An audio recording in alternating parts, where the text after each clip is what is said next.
بسم اللہ الرحمن الرحیم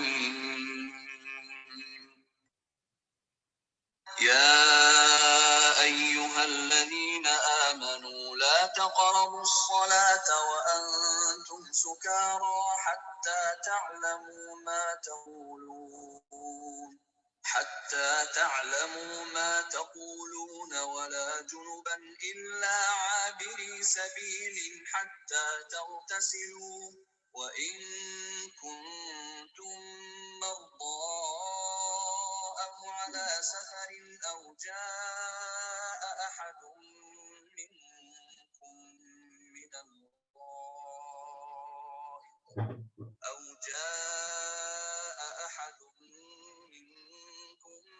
من الغائط أو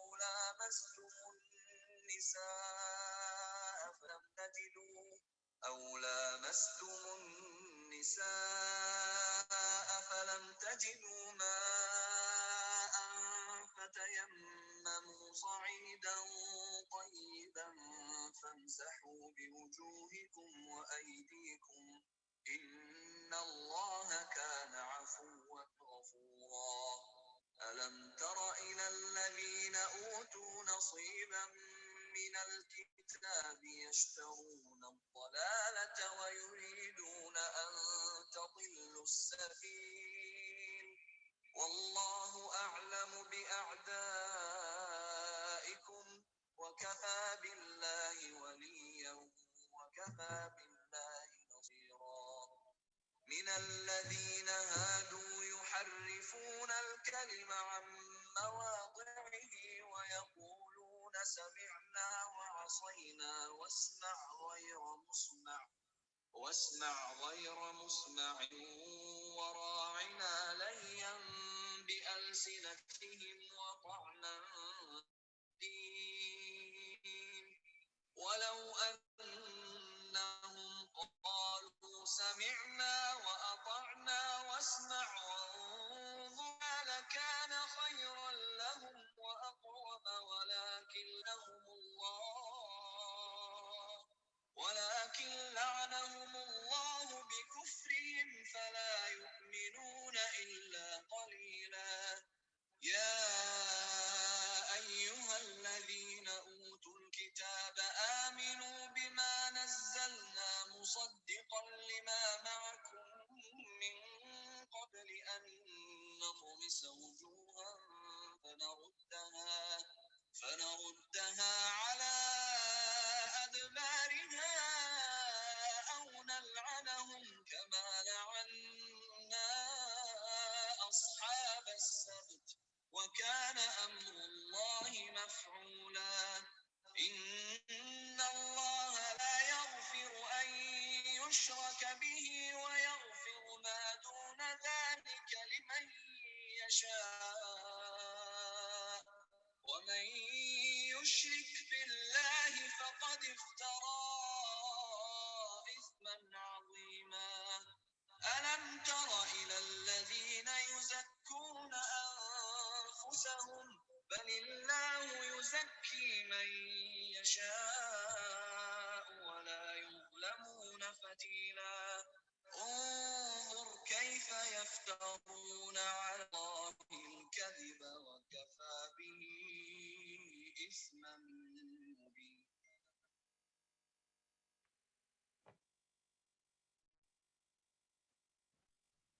السلام علیکم ورحمۃ اللہ وبرکاتہ. اعوذ باللہ من الشیطان الرجیم. بسم اللہ الرحمن الرحیم. رب اشرح لي صدری ویسر لي امری واحلل عقدۃ من لسانی یفقهوا قولی. رب زدنی علما. اللهم احسن عاقبتنا فی امور كلها واجرنا من خزي الدنيا وعذاب الاخرہ. اللهم طهر قلبي من النفاق وعملي من الرياء ولساني من الكذب وعيني من الخيانة. آمین یا رب العالمین. اللہ تعالیٰ ہمارا یہاں پہ بیٹھنا، سننا، سمجھنا، بات کرنا سب اپنی بارگاہ میں بہترین طریقے سے قبول فرما لیں اور ہمیں نافع علم اور مقبول ہونے والا عمل عطا فرما دیں. آمین ثم آمین. پیاری بہنوں، کل ہم نے سورہ نساء کا آغاز کیا تھا اور رکوع نمبر ہم نے 3 اور 4 کا مطالعہ کیا تھا، لیکن کچھ نکات اس میں سے رہ گئے تھے. وہاں پر ہم نے دیکھا سورہ نساء میں کہ اللہ تعالیٰ نے جو چیز میرے اور آپ کے سامنے رکھی کہ معاشرے کی اصلاح کے لیے امت مسلمہ اپنی جو ڈیوٹی اللہ تعالیٰ نے ان کے سپورٹ کی گئی ہے اس کو پورا کرنے کے لیے جو پہلا کام ہوگا وہ گھرانے کی اصلاح ہوگی اور گھرانے کو مضبوط کرنا ہوگا. گھرانے کو مضبوط کرنے کے لیے جو پہلا کام اللہ تعالیٰ نے ہمیں بتایا وہ رول ڈیفائن کیے کہ کس کی کیا ذمہ داری ہے، کس کا کیا فرض ہے. اس کے بعد کسی بھی گھرانے میں یعنی ایک طرف تو یہ معاملہ ہو سکتا ہے کہ رولز ڈیفائن نہ ہو اور لوگوں کو اپنی اپنی ذمہ داریوں کا علم نہ ہو، لیکن جب ذمہ داریوں کا علم ہو جائے، فرائض کے بارے میں بتا دیا جائے، تو دوسری چیز وجہ تنازع جو بنتی ہے وہ مالی معاملات ہوتی ہیں. اور مال انسان کے اندر اس کی محبت رکھی گئی ہے، وہ ایک آزمائش بھی بن جاتی ہے. تو ان رکو نمبر 3 اور 4 میں ہم نے مالی معاملات کے حوالے سے کچھ رویے دیکھے تھے، اور ان رویوں میں سے ایک تو ہم نے یہ دیکھا کہ یہ والی چیز دیکھی تھی کہ کچھ لوگ جو ہے وہ اپنے آپ کو فخر اور غرور میں مبتلا ہوتے ہیں، کچھ سمجھنے لگتے ہیں. اسی طرح وہ بڑائی یا وہ چیز جو اللہ نے ان کو کوئی نعمت عطا کی ہے اس پہ اترانا اور اس کے اوپر اپنے آپ کو کچھ سمجھنا، یہ غلط رویہ تھا. اور آگے جب ہم نے دیکھا ان آیات میں تو اللہ تعالیٰ نے مال کے حوالے سے ایک رویے رکھے. ایک رویہ یہ ہے کہ اللہ تعالیٰ نے مال دیا ہے، استطاعت ہے، لیکن جو ذرائع ہیں جہاں پہ خرچ کرنا ہے وہاں پہ نہ خرچ کیا جائے اور وہاں پہ بچا لیا جائے. پھر اسی طرح دوسرا رویہ دیکھا تھا کہ وہ لوگوں کو دکھانے کے لیے خرچ کرتے ہیں. والذین ینفقون اموالا رعاء الناس والی جو آیت ہے اس کو دیکھیے گا آپ لوگ. تو اس میں اللہ تعالیٰ نے بتایا کہ کچھ لوگ ایسے ہوتے ہیں کہ وہ تو مال کو بچا بچا کے رکھتے ہیں اور ضرورت پہ بھی نہیں خرچ کرتے، اور دوسرے لوگوں کے لیے مال کیسے آزمائش بن جاتا ہے کہ وہ مال کو اس حد تک استعمال کرتے ہیں کہ معاشرے میں اس کا پورا مقصد یہ ہوتا ہے کہ جو کچھ میں کام کروں، جہاں مال لگاؤں، وہ لوگوں کو نظر آئے، لوگ مجھے سراہیں، لوگ مجھے بڑا کہیں اور لوگ مجھے کوئی چیز سمجھنے لگیں. قرآن مجید ان دونوں رویوں کی اصلاح کرنا چاہتا ہے، کیونکہ دیکھیے ویسے بھی آپ عام یعنی آبزرویشن یہ ہوتی ہے کہ کہیں پانی ٹھہرا ہوا ہو کسی جگہ پر، کسی پائپ میں پانی پھنس گیا ہو تو وہ پانی بدبو دینے لگتا ہے. ٹھہرا ہوا پانی کسی کے لیے بھی فائدہ مند نہیں ہوتا.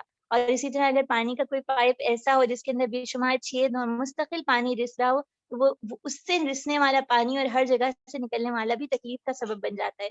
معاشرے میں اگر ایسے رویے کے لوگ ہوں جو ایک طرف بخیلی کر کے لوگوں کے ان کے حق نہیں ادا کر رہے، لوگوں کی ضروریات کو پورا نہیں کر رہے، اور دوسری طرف ایسے لوگ ہوں جو اپنی ضرورت سے زائد پر خرچ کر رہے ہوں اور اپنے ہی اوپر کیے چلے جا رہے ہوں، تو اس معاشرے میں وہ ابتری اور وہ ظلم اور زیادتی کا نظام نظر آئے گا جو ہم اپنی جگہوں پہ بیٹھے آرام سے دیکھ سکتے ہیں.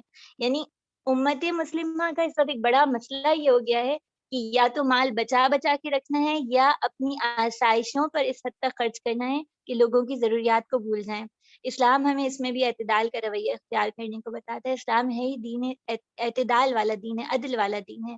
یعنی اپنی ضرورت کو پورا کریں، اور اس میں مال کے استعمال کے لیے جو مجھے اور آپ کو چیز سمجھنی ہے نا، وہ وانٹس اور نیڈس میں فرق سمجھنا ہے کہ کس چیز کی مجھے صرف دل چاہ رہا ہے اور کس چیز کی مجھے واقعتاً ضرورت ہے.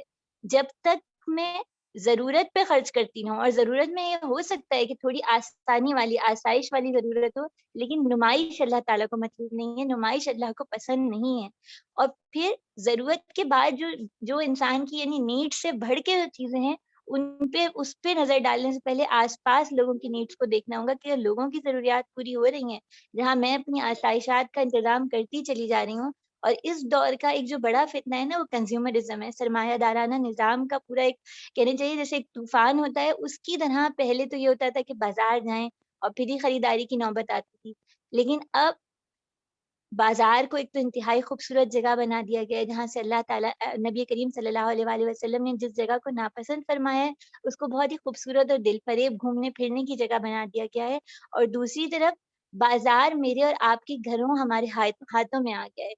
یعنی اب یہ یہ جو امیزون اور ساری ایپس ہیں آپ کے پاس، نون ہیں، اور جتنی یہ جو آن لائن ایپس موجود ہیں خرید و فروخت کی، وہ انسان کو صرف اس چکر میں ڈال دیتی ہیں کہ حل میں مزید. مزید اب یہ بھی خرید لوں اور اب یہ بھی خرید لوں اور اب یہ بھی خرید لوں، اور اس خریدنے کے چکر میں جو ایک یہ مقولہ بھی آپ نے سنا ہوگا، شاپ ٹل یو ڈراپ، اتنا خریدو کہ گر جاؤ، اس چکر نے انسان کو دوسروں کی ضروریات سے چشم پوشی کرنے والا بنا دیا ہے۔ تو اس معاملے میں اللہ تعالیٰ کہتے ہیں کہ جس نے ایسا کیا تو اس نے کیا کیا کہ اس نے اپنے لیے شیطان کو دوست بنا لیا۔ اور شیطان کیسا دوست ہوگا، بس اللہ تعالیٰ کہہ رہے ہیں نا شیطان کیسا دوست ہوگا، اس کے بارے میں اسی آیت کو دیکھیے۔ اچھا یہ گود میں شیطان کیسا دوست ہوگا، اللہ تعالیٰ یہ بتا رہے ہیں کہ اس سے برا کوئی دوست، یعنی وہ دوست ہے ہی نہیں نا، وہ تو وہ ہے جس نے ہمارے والدین کو جنت سے نکلوانے کے لیے اس نے اپنی ہر چال لڑائی اور اس نے اس جنت کا لباس بھی چھنوا لیا، تو ایسا دوست کیا کام آئے گا؟ اچھا ایسا دوست کسی طرح بھی انسان کا دوست نہیں ہو سکتا نا، وہ تو ازلی دشمن ہے، اور ہم ویسے بھی کہتے ہیں تو ہمارا خاندانی دشمن ہے کہ ہمارا برا ہے۔ تو جو شخص نمائش اور ریاکاری کے لیے، دکھاوے کے لیے خرچ کرے یا بخل کا رویہ اختیار کرے تو درحقیقت اس نے شیطان کو دوست بنا لیا۔ پھر ہم اسی طرح دیکھتے ہیں آیت نمبر 49 میں اللہ تعالیٰ نے جو ہمارے سامنے بات رکھی ہے وہ یہ ہے کہ کچھ لوگ ایسے ہیں جو اپنے آپ کو اپنی بڑائی کے اظہار کا کوئی موقع نہیں جانے دیتے۔ تو یہ بات جو ہے یہود کے تناظر میں کہی ہے، کیونکہ یہود کیا کرتے تھے کہ وہ نافرمانی بھی کرتے تھے اور ساتھ یہی کہتے تھے کہ ہم اللہ کے چہیتے ہیں، ہماری تو سفارش ہو جائے گی، جہنم میں گئے بھی تو کچھ دن کے لیے گئے۔ آج میرا اور آپ کا بھی مسئلہ ہے کہ ہم بھی اپنی بڑائی کے اظہار کا کوئی موقع جانے نہیں دیتے، اور بہت ساری چیزیں مجھے اور آپ کو اپنا اپنا جائزہ لینا چاہیے۔ یہود سب کچھ کر کے بھی اپنے آپ کو پاکیزہ اور برتر سمجھتے تھے۔ نبی کریم صلی اللہ علیہ وآلہ وسلم کی وہ واقعہ آپ کے ذہن میں ہوگا کہ خاتون آتی ہے، ان کا نام بھی پسند نہیں کیا جس کے اندر بڑائی کے اظہار والا نام تھا، اس کو بدلنے کا کہا گیا۔ تو پھر جب میں اور آپ اپنے جملوں سے اور اپنے ہی اندر بڑھ بڑھ کے اپنے آپ کو کچھ سمجھتے ہیں اور اس کا اظہار کرتے ہیں، اس کے اظہار کے کئی طریقے ہیں۔ کبھی ہم اپنے کھانوں کی تعریفیں، کبھی اپنے کردار کی تعریفیں، کبھی بہانے سے اپنی نمازوں کی ذکر، اپنی تہجد میں اٹھنے کا ذکر، جو چیزیں ہم کرتے ہیں کیا وہ صحیح اور وہ کیا اللہ تعالیٰ کو پسند ہو سکتی ہے؟ ایسی چیز ہمیں اس بارے میں غور کرنا چاہیے۔ اسی طرح اس رکوع میں یہ والی چیز بھی آئی تھی، نشے کی ممانعت کے بارے میں دوسرا حکم آیا تھا، بتدریج حکم ہے۔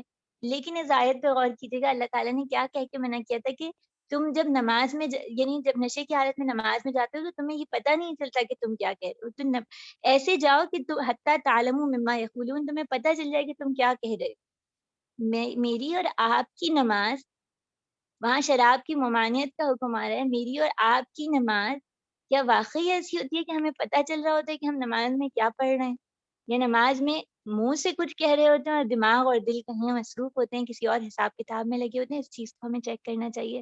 پھر رکو نمبر 5 اور 6 کا ہم مطالعہ کرتے ہیں انشاءاللہ تعالیٰ۔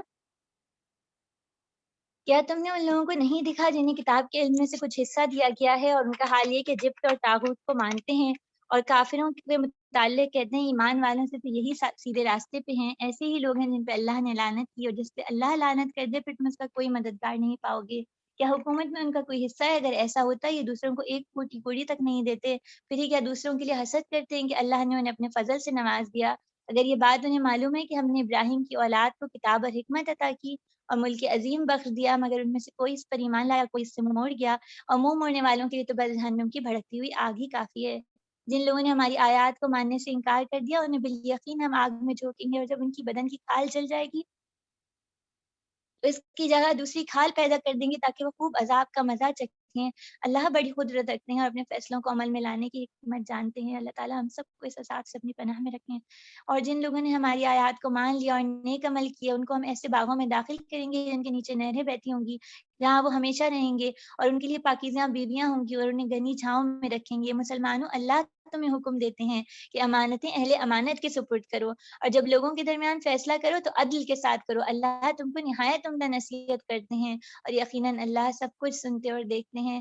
اے لوگوں جو ایمان لائے ہو، اطاعت کرو اللہ کی اور اطاعت کرو رسول صلی اللہ علیہ وآلہ وسلم کی، اور ان لوگوں کی جو تم میں سے صاحب امر ہوں، اور پھر تمہارے درمیان کسی معاملے میں نزاع ہو جائے تو اللہ اور رسول صلی اللہ علیہ وآلہ وسلم کی طرف پھیر دو۔ اگر تم واقعی اللہ اور روز آخرت پہ ایمان رکھتے ہو تو یہی طریقہ کار صحیح ہے اور انجام کے اعتبار سے بھی زیادہ بہتر ہے۔ اس کے بعد جو ہے وہ رکوع۔ اے نبی صلی اللہ علیہ وآلہ وسلم، تم نے دیکھا ان لوگوں کو جو دعویٰ تو کرتے ہیں کہ ہم ایمان لائیں اس کتاب پہ جو تمہاری طرف نازل کی ہے اور ان کتابوں پر جو تم سے پہلے نازل کی گئی ہے، مگر چاہتے ہیں کہ اپنے معاملات کے فیصلہ کرنے کے لیے طاغوت کی طرف رجوع کریں۔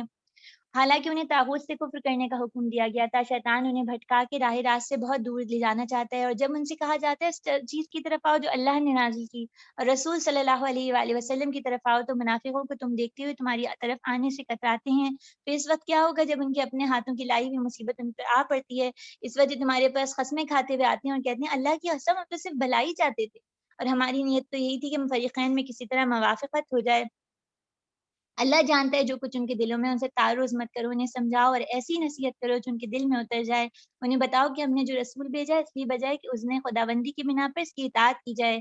اگر انہوں نے طریقہ اختیار کیا ہوتا کہ جب یہ اپنے نفس پر ظلم کر بیٹھے تھے اور تمہارے پاس آ جاتے اور اللہ سے معافی مانگتے اور رسول صلی اللہ علیہ وآلہ وسلم بھی ان کے لیے معافی کی درخواست کرتے، تو اللہ کو یقیناً بخشنے والا اور رحم کرنے والا پاتے۔ نہیں محمد صلی اللہ علیہ وآلہ وسلم، آپ کے رب کی قسم یہ کبھی مومن نہیں ہو سکتے جب تک کہ باہمی اختلافات میں یہ آپ کو فیصلہ کرنے والا نہ مان لیں۔ پھر جو کچھ تم فیصلہ کرو اس پر اپنے دلوں میں کوئی تنگی محسوس نہ کریں، بلکہ سر بسر تسلیم کر لیں۔ اگر ہم نے انہیں حکم دیا ہوتا کہ اپنے آپ کو ہلاک کر دو یا اپنے گھروں سے نکل جاؤ، تو ان میں سے کم ہی آدمی اس میں عمل کرتے، حالانکہ جو نصیحت انہیں کی جاتی ہے اگر یہ اس پر عمل کرتے تو ان کے لیے زیادہ بہتری اور زیادہ ثابت قدمی کا موجب ہوتا، اور جب یہ ایسا کرتے تو ہم انہیں اپنی طرف سے بہت بڑا اجر دیتے اور انہیں سیدھا راستہ دکھاتے تھے۔ اور جو اللہ اور رسول صلی اللہ علیہ وآلہ وسلم کی اطاعت کرے گا تو وہ ان لوگوں کے ساتھ ہوگا جن پہ اللہ نے انعام فرمایا، یعنی انبیاء اور صدیقین اور شہداء اور صالحین۔ کیسے اچھے ہیں رفیق جو کسی کو میسر آ جائیں۔ اللہ تعالیٰ ہم سب کو ایسے رفیق میسر فرمایا، آمین ثم آمین۔ یہ حقیقی فضل ہے جو اللہ کی طرف سے ملتا ہے، اور حقیقت جاننے کے لیے بس اللہ ہی کا علم کافی ہے۔ پیاری بہنوں، ان آیات میں ہمارے پاس اور بہت سارے نکات میں سے جن پہ ہم فوکس کریں گے، ایک تو آیت نمبر 55 ہے، وہ ہے کہ امانتیں اہل امانت کے سپرد کر دو۔ سب سے پہلی بات جو مجھے اور آپ کو سمجھنی ہے کہ یہ آیت کس کے اوپر فکس ہوتی ہے؟ ہر اس شخص کے اوپر جس کو کسی چیز کا بھی امین بنایا جائے، چاہے وہ امین رائے کے بارے میں ہو، یعنی اس سے کسی چیز کے متعلق رائے پوچھی جائے یا اسے رائے دینی ہو یا فیصلہ کرنا ہو، یا دنیاوی کوئی بھی مادی چیز ہو جو اس کے پاس امانت رکھوائی جائے، یا حقوق ہوں جو اس کو دینے ہیں، ادا کرنے ہیں، وہ ان چیزوں کے معاملے میں ہر شخص پہ یہ آیت جو ہے وہ اپلائی ہو جاتی ہے۔ آیت نمبر یہ 55 ہے یہ، ایک منٹ میں دیکھیں، اس کو 58 ہی ہے جی، 58 آیت ہے۔ اچھا، اس کے بعد ہمیں یہاں جو دیکھنی ہے نا چیز کہ اللہ تعالیٰ جو یہ کہتے ہیں کہ امانتیں اہل کے سپرد کرو، تو اس میں ایک چیز تو ہو جاتی ہے کہ میرے جسم کے تمام اعضاء، میرے اور آپ کے، وہ اللہ کی دی ہوئی امانت ہیں، ان کو اللہ کے بتائے ہوئے حکم کے حساب سے استعمال کرنا ہے۔ یعنی اگر زبان ہے تو اسے جھوٹ سے، غیبت، چغلی، ان تمام چیزوں سے بچانا ہے، اور آنکھیں ہیں تو اس کو حرام دیکھنے سے بھی بچانا ہے، اور حرام میں لوگوں کے عیب کی تلاش بھی ہے۔ یعنی بعض دفعہ ایسا ہوتا ہے کہ ہم حرام سمجھتے ہیں کہ صرف نامحرم سے یا کسی فحش مواد سے بچا لیں، لیکن آنکھ کی حفاظت میں یہ بھی شامل ہے کہ لوگوں کی عیب اور لوگوں کی غلطیوں کی تلاش میں نہ لگی رہے آنکھ۔ اور اسی طرح پھر کانوں کی بھی امانت ہے، یعنی جسم کی ہر چیز کی امانت داری ہے، اور اس کو درست راستے میں استعمال کرنا ہے۔ پھر اسی طرح ڈیوٹیز ہینڈ اوور کرنے کے معاملے میں، یعنی ہمیں اس میں دیکھیے امانتیں جو ہے نا ہمارے پاس بہت ساری، ہماری رائے بھی امانت ہے، اختیارات، حقوق، یہ ساری چیزیں امانت ہیں۔ لیکن یہاں پہ جو مجھ سے اور آپ سے ایک چیز ہم سوچتے ہیں نا کہ بحیثیت گھریلو خواتین یا بحیثیت خاتون مجھ پہ کہاں کہاں یہ ذمہ داری عائد ہوتی ہے کہ مجھے انتخاب کرنا ہوتا ہے، تو بہت ساری جگہیں ہیں۔ یعنی زندگی میں ایک نہیں، میرے خیال میں ہر تھوڑے دن بعد کوئی نہ کوئی انتخاب کا مرحلہ آتا ہے، اور وہ کس طرح کا ہوتا ہے؟ کہیں ہمیں ان محفلوں کا انتخاب کرنا ہوتا ہے کہ ہم وہاں جائیں یا نہ جائیں، ہمیں دوستوں کا انتخاب کرنا ہوتا ہے، ہم اگر بچے چھوٹے ہیں تو ان کے اسکول اور کالجز کا انتخاب کرنا ہوتا ہے، جب وہ جوان ہو جاتے ہیں تو ان کے زوجین کا انتخاب کرنا ہوتا ہے، ہمیں اپنے زوجین کے انتخاب کے وقت بھی فیصلے کی نوبت آتی ہے، اور بہت کچھ، یعنی انتخاب تو مستقل ہی ہماری زندگی میں چلتا رہتا ہے نا۔ اب بات یہ جو چیز ہمیں سوچنی ہے نا کہ اللہ تعالیٰ نے کہا ہے اہل کے سپرد کر، یعنی میں جب کسی کو ڈیوٹی ہینڈ اوور کروں، ایک تو وہ چیز ہے جو کسی نے میرے پاس امانت رکھوائی ہے، میں اس کو واپس دے دوں، اسی طرح واپس دوں، یہ ٹھیک ہے۔ ایک وہ چیز ہے کہ اللہ نے جو مجھے نعمتیں دی ہیں ان کو میں درست طریقے سے استعمال کروں، یہ بھی چیز ہے۔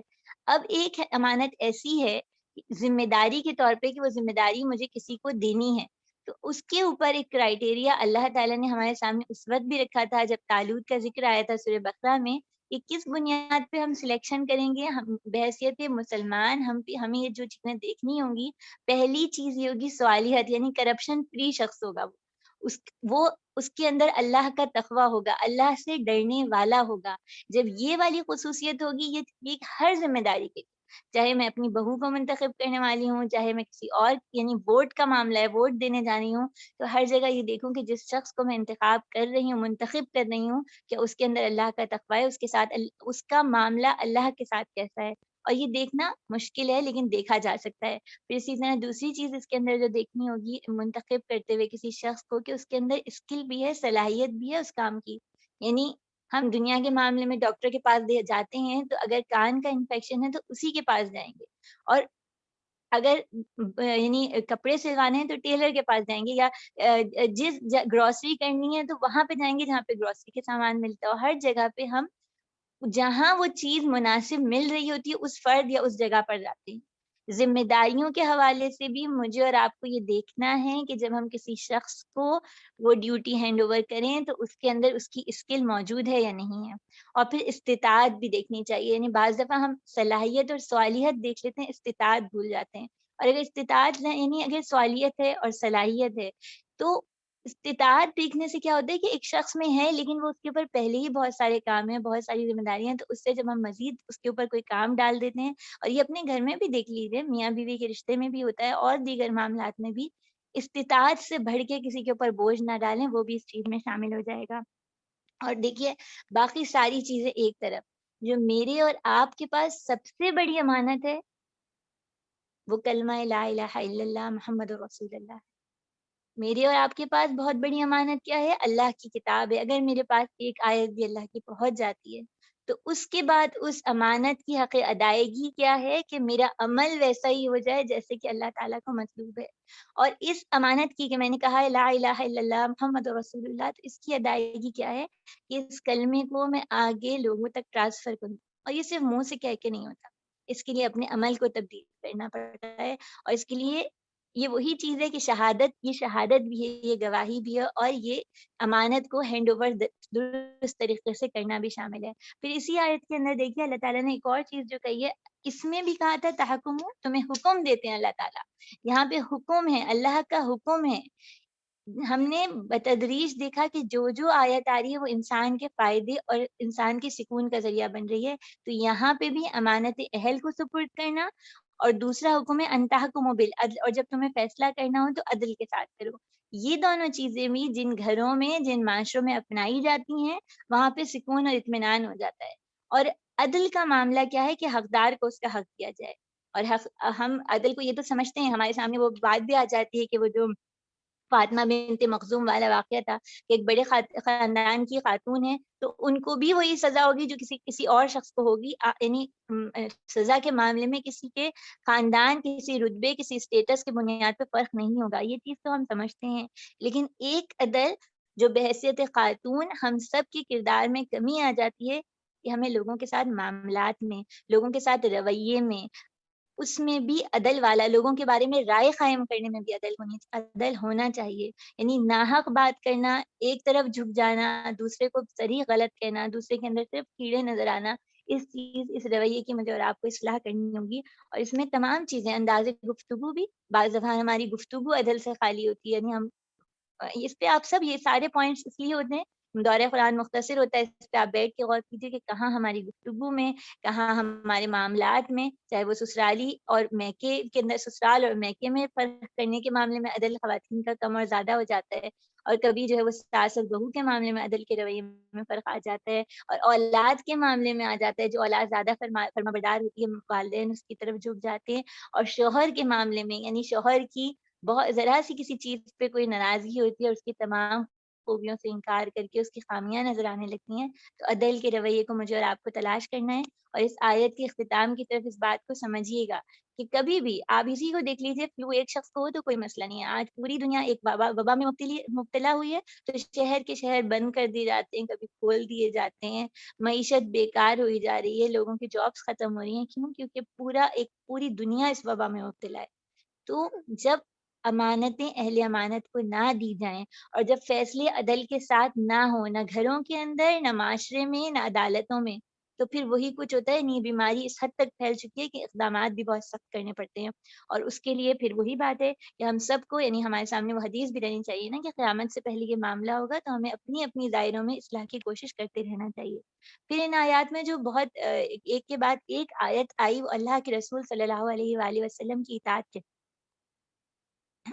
اطاعت کے حوالے سے آئی. یہ آیت نمبر 59 تھی. اور بھی قرآن مجید میں بکثرت مقامات پہ اللہ اور رسول صلی اللہ علیہ وآلہ وسلم کی اطاعت ایک دوسرے کے ساتھ لازم و ملزوم کر دی ہے, ایک دوسرے کے ساتھ چینج کر دی ہے. یعنی اللہ کی اطاعت, رسول اکرم صلی اللہ علیہ وآلہ وسلم کی اطاعت, رسول اکرم صلی اللہ علیہ وسلم کی اطاعت ہوگی تو اللہ کی اطاعت ہوگی. کیونکہ دیکھیے, حکم اللہ کا ہوتا ہے, طریقہ نبی کریم صلی اللہ علیہ وآلہ وسلم کا بتایا ہوا ہوتا ہے. اللہ نے حکم دیا چور کا ہاتھ کاٹا جائے, کتنا کاٹا جائے, کب کاٹا جائے, کتنی چوری پہ کاٹا جائے, کہاں تک کاٹا جائے, یہ سب نبی کریم صلی اللہ علیہ وآلہ وسلم نے مجھے اور آپ کو بتایا. ایسی بے تحاشا مقامات موجود ہیں, آپ کی نظر میں ہوں گے. لیکن یہاں ہمیں سوچنا چاہیے نا کہ اللہ تعالیٰ جب مجھے اور آپ کو کہہ رہے ہیں کہ اللہ کے رسول صلی اللہ علیہ وآلہ وسلم کی اطاعت کرو, ان کی یا ایھا الذین آمنو, اس آیت کو ایک میں کھولتی ہوں, اس میں اطاعت کا حکم ہے. تو اطاعت سے مراد کیا ہے؟ یا ایھا الذین آمنوا اطیعوا اللہ و اطیعوا الرسول, اے لوگوں جو ایمان لائے ہو, اطاعت کرو اللہ کی اور اطاعت کرو رسول کی. اور اس میں ایک تیسری اطاعت بھی اولو الامر کی بھی ہے, یعنی جو تمہارے اوپر نگران ہو, بحیثیت عورت قوام کی اطاعت بھی ہم پر فرض ہے. اور بھی جہاں یعنی جس ملک میں رہ رہے ہیں اس کے قوانین کی پاسداری بھی ضروری ہے. لیکن یہ والی اطاعت اللہ اور رسول صلی اللہ علیہ وآلہ وسلم کی اطاعت سے مشروط ہے. یعنی کوئی ایسا حکم ہو, چاہے وہ شوہر ہی دے یا کوئی اور نگران دے کہ یہ میری بات مانو, جبکہ وہ اللہ نے منع کی اور رسول اکرم صلی اللہ علیہ وآلہ وسلم نے منع کی ہو, تو اس کے بعد پھر اس میں اطاعت نہیں ہوگی. اور یہ تو خواتین کا تو اکثر یہ مسئلہ ہوتا ہے. یعنی آئی بروز کے بارے میں نبی کریم صلی اللہ علیہ وآلہ وسلم کی واضح حدیث موجود ہے, لیکن یہ کہہ کے بنوائی جاتی ہیں کہ میرے شوہر کہتے ہیں کہ ایسی آئی بروز اچھی نہیں لگتی ہیں, اور بہت سے معاملے میں اور آپ اس کے بارے میں چیک کرنا چاہیے ہمیں. پھر جو چیز اس میں اطاعت کے بارے میں غور کرنے والی ہے کہ اطاعت کے معنی کیا ہیں. نبی کریم صلی اللہ علیہ وآلہ وسلم کی اطاعت ہوگی, ہمیشہ ہوگی, اور ہر دائرے میں ہوگی. یہ نہیں ہوگا کہ نماز کے معاملے میں تو میں سنتوں کو فالو کرنے والی ہوں, لیکن باقی زندگی کے معاملے میں مجھے کچھ علم نہیں ہے. یعنی اللہ کے رسول صلی اللہ علیہ وآلہ وسلم کی پورے جز سے کل ان کی زندگی کو دیکھا جائے گا اور اس کو اپنایا جائے گا, اخلاق بھی, معاملات بھی, ہر چیز کو. پھر اسی طرح دیکھیے, نبی کریم صلی اللہ علیہ وآلہ وسلم کی اطاعت میں یہ چیز بھی شامل ہے کہ ان سے محبت کی جائے. اور محبت کیسی کی جائے, وہ ہمارے پاس صحابہ کا طریقہ سامنے آ جاتا ہے نا. اور ان کس طرح کا طریقہ سامنے آتا ہے, یہ ان کے لیے اور یعنی یہ صحابہ کا طریقہ تو آپ کے ذہن میں ہوگا ہی. حضرت ابوبکر صدیق سے لے کر باقی تمام صحابہ کی مختلف کوششیں ذہن میں ہوں گی. لیکن آج اللہ تعالیٰ کا مجھ پہ اور آپ پر جو بہت بڑا کرم ہے نا, کہ امت مسلمہ میں کمزور سے کمزور ایمان والے کے دل میں بھی نبی کریم صلی اللہ علیہ وآلہ وسلم کی محبت موجود ہے. لیکن ہم یہ سمجھتے ہیں محبت کافی ہے, محبت کے ساتھ اطاعت بھی ضروری ہے. یعنی یہ ایک اسٹیپ ہے, اس کے ساتھ ایک اور اسٹیج بھی ہونی چاہیے. پھر دوسری بات جو اس کے اندر ہوگی کہ نبی کریم صلی اللہ علیہ وآلہ وسلم جو مشن لے کے اس دنیا میں آئے تھے, جو تعلیمات لے کے آئے تھے, جو سسٹم لے کے آئے تھے, اس سے بھی محبت کی جائے. یہ گزشتہ آیات میں جنگ احد کا قصہ گزرا تھا, اس میں آپ نے اگر مطالعہ کیا ہوگا تو حضرت انس کا بھی ذکر, انس بن نضر کا ذکر بھی آیا تھا کہ کیا ہوتا ہے کہ جب ان کو خبر ہوتی ہے کہ نبی کریم صلی اللہ علیہ وآلہ وسلم کی شہادت ہو گئی ہے, یہ غلط خبر مشہور ہو جاتی ہے, اڑتی ہے, تو اس کے بعد وہ کیا کرتے ہیں, وہ کہتے ہیں جب اللہ کے رسول صلی اللہ علیہ وآلہ وسلم نہیں ہے تو میں تو ان کے مشن کے لیے اپنی زندگی کھپاؤں گا. اور وہ جا کے لڑتے ہیں, اور اس کے بعد اس حد تک لڑتے ہیں کہ ان کی شناخت صرف ان کی انگلی کی پور کے ذریعے ان کی بہن کرتی ہیں. نبی کریم صلی اللہ علیہ وآلہ وسلم کا مشن کیا تھا؟ ان کا مشن یہی تھا نا کہ ہر شخص کو اللہ کی دعوت پہنچ جائے, اللہ کے کلمے کی سربلندی. یعنی وہ کہتے تھے کہ اللہ ایک ہے, تو پھر اس کو مانا بھی جائے, ان کے احکام کو نافذ بھی کیا جائے. تو میں اور آپ بھی دیکھیں کہ ہم نے کتنی نبی کریم صلی اللہ علیہ وآلہ وسلم کی لائی ہوئی تعلیمات سے کتنی محبت کی ہے, اور ان کے لیے کتنا اخلاص ہے, اور ان کے لیے کتنی ہماری کوششیں ہیں. پھر اس کے بعد اس میں یہ بھی شامل ہے کہ نبی کریم صلی اللہ علیہ وآلہ وسلم کی اطاعت میں ان سے ملنے کا بھی شوق ہو. جب آپ کسی کا حکم مانتے ہیں اور اگر اس سے ملنے کا شوق ہوتا ہے تبھی مانتے ہیں, کیونکہ پھر اگر یہ خواہش ہی نہ ہو کہ کبھی ان سے ملنا ہے تو پھر ان کی اطاعت کرنا بھی مشکل ہو جائے گی. صحابہ کا معمول تھا, وہ نبی کریم صلی اللہ علیہ وآلہ وسلم سے ملنے کا شوق رکھتے تھے, اور وہ صحابی بھی آپ کو یاد ہوں گے کہ وہ گھبرائے ہوئے آئے تھے کہ جب تک آپ نبی کریم صلی اللہ علیہ وآلہ وسلم آپ اس دنیا میں آپ کو دیکھ لیتا ہوں, جب آپ چلے جائیں گے تو کیا ہو. تو کیا میرا اور آپ کا بھی یہ معاملہ ہے کہ میں نے اور آپ نے بھی سوچنا ہے کہ ہمیں جانا ہے اور ان سے ملنا ہے اور ان سے بات کرنی ہے، اور پھر ان کے دشمنوں سے دشمنی. کیا دشمنی والا معاملہ میرا ہے، یا ہماری دشمنی صرف لفظی اور کلامی اور باتوں والی ہے؟ یعنی ایک طرف نبی کریم صلی اللہ علیہ وآلہ وسلم کی امت کے اوپر ظلم و ستم ڈھایا جائے، اور اس امت کی ہر طرح سے اس کو جو ہے اس کی جڑ کاٹنے کی کوشش کی جائے، اور ہم انہی لوگوں کی جو کہ جڑ کاٹ رہے ہیں، ان کی سپورٹ کرنے والے، ان سے محبت کرنے والے، ان سے مروب ہونے والے ہوں. اس چیز کی مجھے اور آپ کو دیکھنا ہوگا. اور پیاری بہنوں، اطاعت رسول صلی اللہ علیہ وآلہ وسلم کے حوالے سے اس میں جتنی آیات آئی تھی، آگے 64 65 بھی، تقریباً 8 یا 9 مقامات ہیں سورہ نساء میں جہاں پہ اطاعت رسول کا ذکر آتا ہے صلی اللہ علیہ وآلہ وسلم. اس میں یہ بات آئی تھی کہ اللہ کے رسول صلی اللہ علیہ وآلہ وسلم کے حکم کی اگر پیروی کی تو ٹھیک ہے، ورنہ پھر انسان کا دین مکمل نہیں. یہاں پر پھر وہ یہ بات آ جائے گی، جس طرح مختلف چیلنجز ہوتے ہیں، اس دور کا چیلنج ایک یہ بھی ہے کہ حدیث کا انکار کر دیا جائے، اور اس حدیث کے انکار میں کئی طریقے ہوتے ہیں. یہ بھی کہا جاتا ہے کہ بات میری عقل میں نہیں آ رہی، اور یہ بھی ہوتا ہے کہ ایسی احادیث نکال کے لائی جاتی ہیں جو کہ انسانی، جس طرح ہم نے متشابہات کی بات ہم نے پڑھی تھی، مطالعہ کیا تھا، یعنی وہ انسان ہمیں فی الحال سمجھ نہیں آ رہی، یہ عام زندگی سے اس کا تعلق نہیں ہے، لیکن لوگوں کے اندر وہ اس لیے پھیلائی جائیں تاکہ خلجان اور شکوک اور پریشانیوں کا سبب ہوں. پیاری بہنوں، اگر نبی کریم صلی اللہ علیہ وآلہ وسلم کی کوئی حدیث میرے پاس آتی ہے اور وہ میرے پاس یہ سند ہے کہ وہ درست ہے، تو اس کی اتباع، اس کی اطاعت، اس پہ عمل کرنا میرے لیے ایسا ہی ضروری ہے جیسے کہ اللہ کا حکم پہ عمل کرنا. بس اس پہ مجھے اور آپ کو غور کرنا ہوگا. اسی آیت میں جو اختتام بھی میں بھی یہ بھی بتایا گیا تھا کہ جنہوں نے یہ کام کیا تو ان کے لیے کیا ہے، اللہ تعالیٰ نے ان کے لیے انعامات رکھے کہ وہ انبیاء کے ساتھ، صدیقین کے ساتھ، اور شہداء اور صالحین کے ساتھ اٹھائے جائیں گے. اللہ تعالیٰ ہمارے لیے اس کام کو سمجھنا اور اس پہ عمل کرنا آسان کر دیں. اچھا، اس میں ایک اور چیز جو تھی، سورہ نساء میں بار بار بات کرنے کے ڈھنگ پہ آئے گی، قولا معروفہ، قولا سدیدہ، قولا بلیغا، قولا لینا بھی آئے گا. اللہ تعالیٰ مجھے اور آپ کو بات کرنے کے ڈھنگ بتا رہے ہیں نا. سدیدہ ایسی بات جس میں جیسے وہ کنویں کی دیواریں ہوتی ہیں، اس کے اندر بالکل اس کو یعنی ہموار کر دیا جائے، اس میں زوم آنی بات نہ ہو، ڈبل جو مطلب معنی نہ ہو، اچھی بات ہو، انصاف کی بات ہو، اور قولم بلیغا، دل میں اتر جانے والی بات ہو. اس کو اپنے پاس لکھیے گا اور سوچیے گا کیسے ہم اپنی گفتگو کے انداز کو بدل سکتے ہیں اور اس میں امپروومنٹ لا سکتے ہیں. آگے ہم رکو نمبر ہمارے پاس 7 اور 8 کا انشاءاللہ تعالی ہم مطالعہ کرتے ہیں.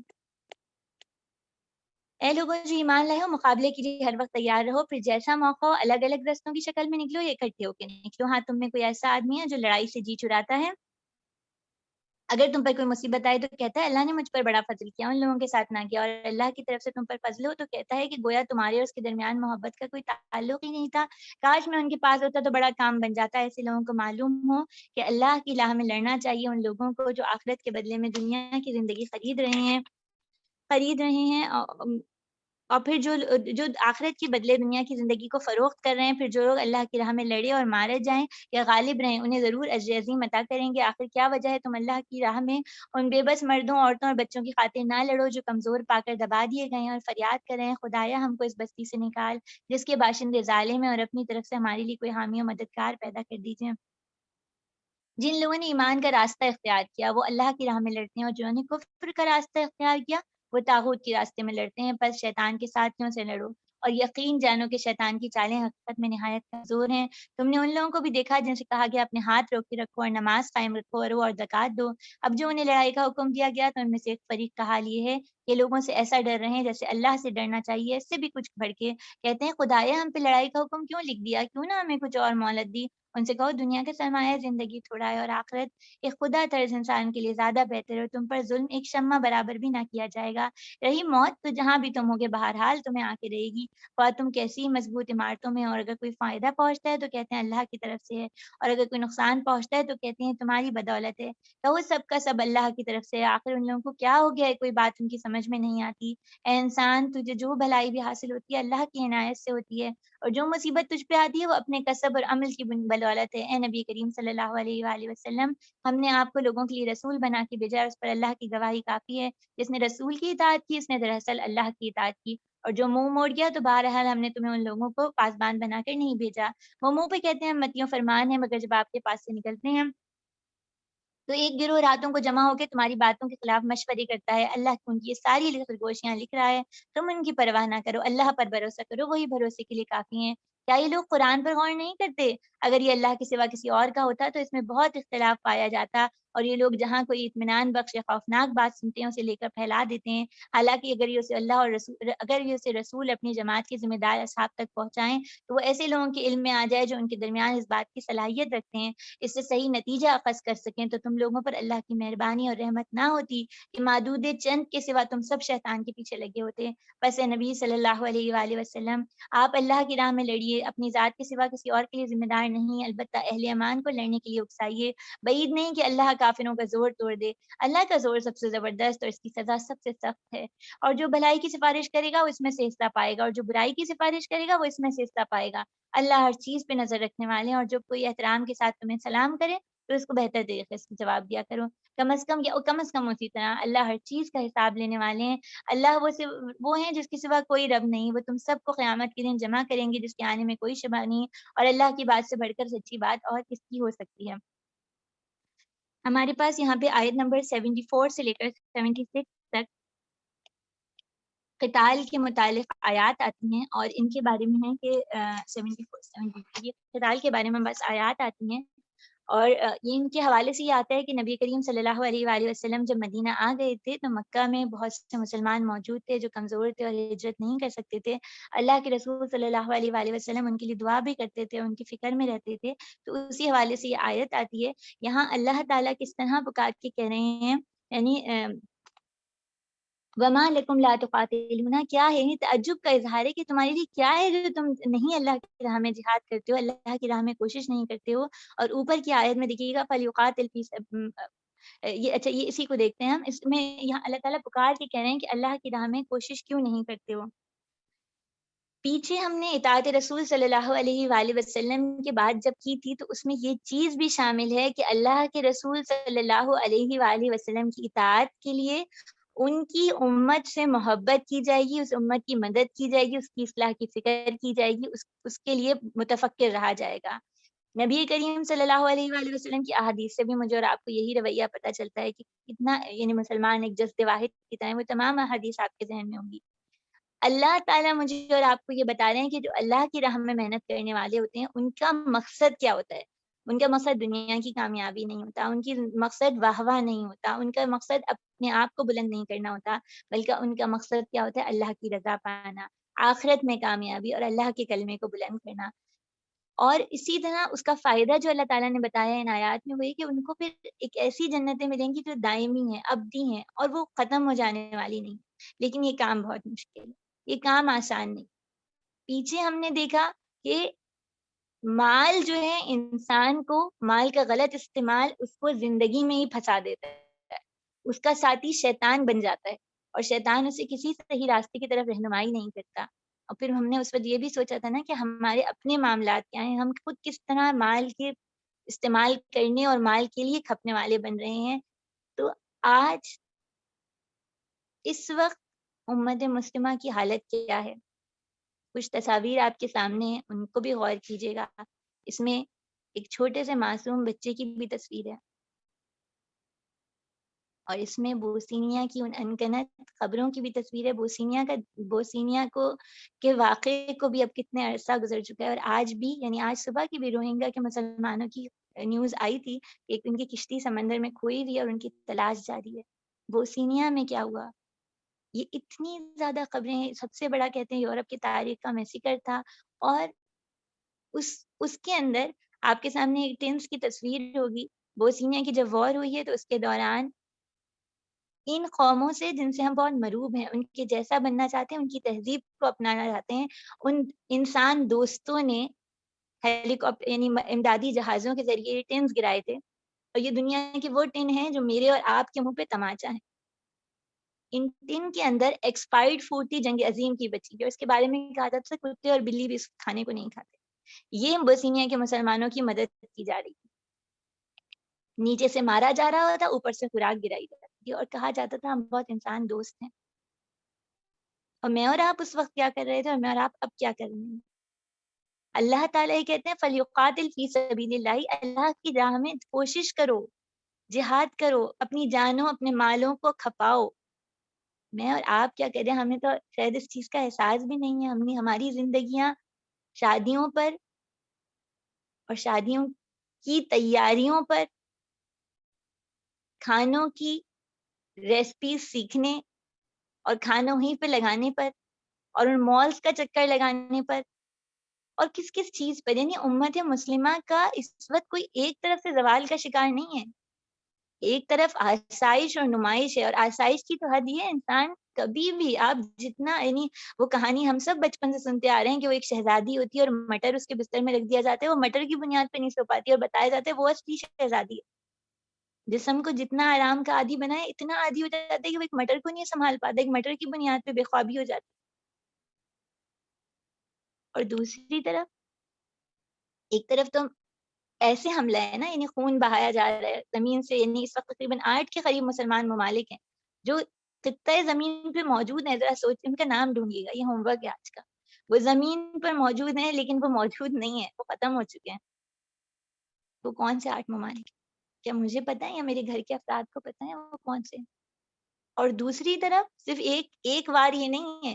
ایک وار تو یہ کہ ان کو ختم کیا جا رہا ہے، دوسری وار یہ ہے کہ ہمارے لائف اسٹائل کو صرف دنیا کے لیے ہی اللہ کہہ رہے ہیں تم نے دنیا کو فروغ کر دیا، آخرت میں کامیابی چاہیے. اور ہمیں اس سرمایہ دارانہ نظام نے، اس جدید تہذیب نے، اس دور جدید نے ایک ایسی زندگی کی طرف لگایا ہے کہ بس اسی کو سجاتے رہو، اسی کو سنوارتے رہو، اسی پہ ختم ہو جاؤ. اور اس کے بعد دوسرا مسئلہ میرا اور آپ کا کیا ہے کہ میری اور آپ کی نوجوان نسل کو، ہماری نوجوان نسل کو دوسری طرح سے تباہ کیا جا رہا ہے، ذہنی غلام بنایا جا رہا ہے. ایک بات کو یاد رکھیے گا کہ اس وقت سب سے زیادہ نوجوان نسل مسلمانوں کے پاس موجود ہے. اگر یہ نسل کی تیاری صحیح ہو گئی، ان کے عقائد، ان کی سوچ، ان کی تربیت درست ہو گئی، تو اس کے بعد دنیا کے جتنے بھی ریسورسز ہیں، جو مٹیریل ریسورسز ہیں، وہ آٹومیٹیکلی مسلمانوں کے پاس آ جائیں گے، کیونکہ بہت سی اقوام کے پاس نسل ختم ہو گئی آگے چلانے کی. لیکن اگر میرے اور آپ کی نسل موجود تو ہو، تعداد میں بہت ہو، لیکن عقلی طور پہ، ذہنی طور پہ غلام ہو، تو ایسے نسل کا کیا فائدہ، ایسی تعداد کا کیا فائدہ. وہ تو ہمیں پتہ ہی چل گیا کہ نبی کریم صلی اللہ علیہ وسلم نے بتایا کہ جھاگ کی طرح ہوں گے جس کی کوئی وقت نہیں ہو. اور کیسے ضرب لگائی جا رہی ہے، ایک طرف ایتھیسٹ بنایا جا رہا ہے. اور یہ ایسی بات نہیں ہے کہ میں آپ سے بس ایسی ہواؤں کی باتیں کر رہی ہوں. آپ مسلمان ممالک میں جو یونیورسٹیز موجود ہیں، ان کے اندر جو طالب علم پڑھ رہے ہیں، ان کی سوچ اور فکر کا اگر جائزہ لیں تو انسان کا دماغ تھرا جاتا ہے. اللہ کے وجود سے انکاری بھی ہیں. دوسری چیز، ان کو یعنی ہومو سیکچولیٹی کو عام کرنے کے لیے ابھی اسی 2 مہینے کے اندر کئی مسلمان ممالک نے ہومو سیکچولیٹی کو یعنی اس کے خلاف یا اس کی حمایت، یعنی خلاف ہونے سے انکار کر دیا، یا اس کی حمایت کے لیے وہ کر دیا کہ ہاں ہم ٹھیک ہے، ہم صحیح مانتے ہیں، انسانی حقوق میں شامل ہے. یہ تصویر آپ کے سامنے، یہ ایک مسلمان بچی ہے. اور یہ ایسا نہیں ہے کہ یعنی یہ کوئی یہ اس طریقے سے داخل کیا جا رہا ہے یونیورسٹیز میں، ہاسٹلز میں، کتابوں کے ذریعے، ان کورسز کے ذریعے جو کرائے جا رہے ہیں. اور یہ بھی نہ ہو تو بس ایک ایسے اسلام کی تصویر ہوتی ہے. وہ اسلام ایک کہہ لیجیے کہ ایک بارش کے کوٹ کی طرح ہے. جب میں عبادت کے لیے کھڑی ہوں تو اس کو پہن لوں اور باقی وقت میں اتار کے رکھ دوں. ایک غلامی ایسے بھی ہے، میں اللہ کی تسبیح کرتی رہوں لیکن باقی ساری زندگی میں وہ کروں جو میرا دل چاہے. امت مسلمہ کا دور بہت عجب ہے. ہم نے کہاں وقت لگایا، کہاں توانائیاں لگائیں، کہاں مال لگایا، کہاں عمر لگائی. مجھے اور آپ کو اس پہ غور کرنا ہوگا. اللہ تعالیٰ نے ان کی دعا کیا لکھی ہے کہ وہ کہتے ہیں وَجَعَلْ لَنَا مِن لَّدُنْكَ وَلِيًّا وَجَعَلْ لَنَا مِن لَّدُنْكَ نَصِيرًا. وہ دعا کرتے ہیں اللہ تعالیٰ ہمارے لیے کوئی ولی اور مددگار بنائیے. ولی ایسا دوست جو مسترب ہو جائے، جو بھلائی کے لیے اپنی جان کھپانے والا ہو. اور نصیر، جب کوئی مقابلے کا وقت آئے تو وہ پشت بنا ہو جائے، وہ اپنے اوپر سب سہار لے جائے. کہ میں اور آپ، قرآن مجھے اور آپ کو زندگیوں میں تبدیلی کی دعوت دیتا ہے کہ میں اور آپ اس چیز کے لیے تیار ہیں اور اپنے گھر والوں کو تیار کرنے والے ہیں. اور یہ کام آسان بھی نہیں. پوری دنیا ایک طرف چلے گی، آپ کو دوسری طرف چلنا ہوگا، لیکن کیا آپ اس کے لیے تیار ہیں؟ اس پہ غور کرنا ہوگا. اور پھر پیاری بہنوں اس کے ساتھ ہی اللہ تعالیٰ نے جو ہے وہ موت کے حوالے سے کچھ چیزیں رکھی تھیں. یعنی انسان یہ سوچتا ہے کہ اگر ہم اللہ کی راہ میں اپنی جان یا مال یا کوششوں سے لگے ہوں گے تو بہت کچھ کمی آ جائے گی. کمی کچھ بھی نہیں آتی. اللہ تعالیٰ نے جو کچھ دینا ہے وہ طے شدہ ہے. نبی کریم صلی اللہ علیہ وآلہ وسلم نے فرمایا کہ تمہاری پیدائش کی تیاری تمہاری ماں کے پیٹ میں 40 دنوں میں کی جاتی ہے. اتنے ہی دنوں میں پھر ایک بستہ خون کی صورت اختیار کرتا ہے. پھر اتنے ہی دنوں میں ایک مصفا خون گوشت رہتا ہے. پھر اللہ ایک فرشتے کو بھیجتے ہیں اور وہ 4 باتیں لکھتا ہے: عمل، رزق، مدت زندگی اور بدیعنی. مدت زندگی بھی طے شدہ ہے، رزق بھی طے شدہ ہے. پھر میں نے اور آپ نے زندگیوں کو کہاں کھپایا اور کہاں لگایا، اس چیز پہ ہمیں غور کرنا ہوگا. اللہ تعالیٰ اس کام کو ہمارے لیے آسان کریں. اور اس کے اندر پھر ہمارے پاس رکوع نمبر 8 میں جو ہمارے پاس آیات آتی ہیں، ایک آیت آتی ہے 86 میں، اس میں اللہ تعالیٰ نے سلام کے حوالے سے چیز رکھی ہے کہ جب تمہیں سلام کیا جائے تو تم بھی اس کا اچھا جواب. اور اس میں یہ چیز جو بتانے والی چیز ہے نا، سلام ایک تو اللہ کا نام ہے، لیکن جب میں کوئی مجھے السلام علیکم کہے تو اس نے مجھے کیا کہا ہے کہ تم، یا میں اگر کسی کو سلام کرتی ہوں تو میں یہ کہتی ہوں کہ تم میری طرف سے مامون ہو. میری زبان سے، میرے ہاتھ سے تمہیں کوئی تکلیف نہیں پہنچائی. میں کوئی ایسی کام نہیں کروں گی انٹینشنلی جس سے تمہیں تکلیف یا اذیت پہنچے. اللہ تعالیٰ یہ بتا رہے ہیں کہ مسلمان کا رویہ کیسا ہوتا ہے، کیسے کردار کا ہوتا ہے. یہ ہماری کریکٹر بلڈنگ کے لیے آئے تھے کہ جب کوئی بھلا کرے، جب کوئی اپنی طرف سے خیر کی بات کرے، ہم اس کو اس سے بڑھ کے بات کریں. اللہ کے رسول صلی اللہ علیہ وآلہ وسلم سے ہمیں یہ بات ملتی ہے کہ سلام کا جواب دینا واجب ہے. اور سلام کا جواب دینا اتنا ہی ہے جتنا نبی کریم صلی اللہ علیہ وآلہ وسلم نے بتایا. اس میں بھی یہ نہیں کہ ہم اس کے بعد جتنے کلمات اللہ کے رسول صلی اللہ علیہ وآلہ وسلم نے بتایا اس میں بھی آگے بڑھاتے چلے جائیں. یہ بھی نہیں، مجھ سے اور آپ سے یہ چیز بھی نہیں ہے مطلوب. تو اس کو بھی دیکھنا ہے. اور اس آیت کے اختتام میں حسیب کا لفظ آیا تھا، یعنی جس نے جو سلام کیا اور جتنا جو جواب دیا، اللہ اس کا بھی حساب و کتاب لینے والا ہے. اور حسیب کا مطلب پورا پورا حساب لینے والے ہیں نا، تو اس بات کا بھی حساب لینے والے ہیں کہ میں زبان سے تو بہت السلام علیکم کہتی ہوں اور پورے مخارج کے ساتھ السلام علیکم ورحمۃ اللہ وبرکاتہ کہتی ہوں، لیکن نہ میری زبان سے کوئی محفوظ ہے، نہ میرے ہاتھ سے کوئی محفوظ ہے، اور نہ میرے دل کی بدگمانیوں سے کوئی محفوظ ہے. تو پھر میرے سلام کا کیا فائدہ؟ اس چیز کی بھی اصلاح کرنے کی ضرورت ہے. پھر اسی طرح آیت نمبر 85 میں ہمارے پاس شفاعت کے حوالے سے کچھ آیات آئی تھی، اور اس میں ہمیں یہ پتہ چلا تھا کہ اللہ تعالیٰ نے من یشفع شفاعتن حسنہ، یہ والی آیت ہے مجھ سے، تو اس کے اندر جو اللہ تعالیٰ یہ بتا رہے ہیں، اچھی سفارش سے مراد کیا ہوگا؟ اچھی سفارش سے مراد یہ ہے کہ کسی کو نیکی کی دعوت دی جائے، کسی کو اچھائی بتائی جائے، نیکی پہ اکسایا جائے، لوگوں کی مدد پہ اکسایا جائے، لوگوں کا خیال رکھنے کو کہا جائے.